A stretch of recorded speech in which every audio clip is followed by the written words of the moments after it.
Since the early 1990s, astronomers have known that extrasolar planets, or exoplanets, orbit stars light years beyond our own solar system. Because most exoplanets are too far away to be directly imaged, characteristics such as size, composition, and atmospheric makeup must be determined through a variety of indirect methods.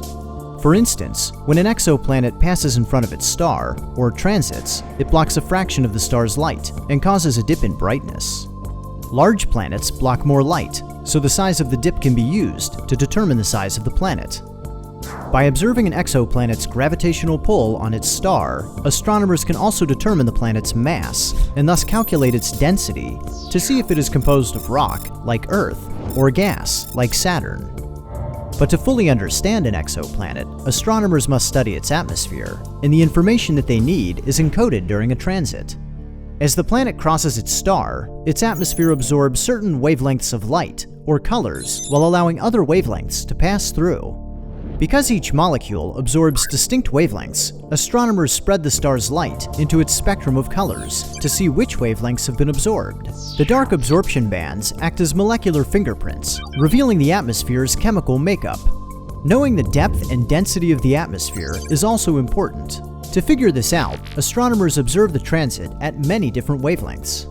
At wavelengths where more absorption occurs, the planet will appear larger, with the change in size indicating how deeply the atmosphere extends, and its density at different altitudes.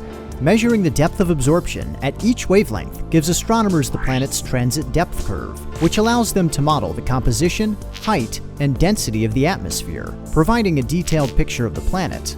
Recent studies suggest that exoplanets and their atmospheres come in a wide variety.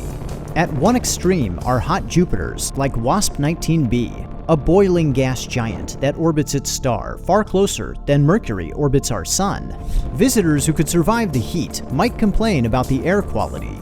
Planet WASP-19b's jagged transit depth curve suggests a deep atmosphere of poisonous hydrocarbons, with methane and hydrogen cyanide far more abundant than water. By contrast, planet Gliese 1214b is a comparatively inviting water world. Its nearly flat transit depth curve hints at a shallow atmosphere of pure steam, enveloping an ocean thousands of kilometers deep, with an interior of hot ice, water solidified by extreme pressure rather than cold. As detection methods improve, astronomers will search the atmospheres of Earth-sized planets for signs of life such as water vapor, oxygen, and methane, taking us one step closer to finding a world like our own, all thanks to some flickering starlight.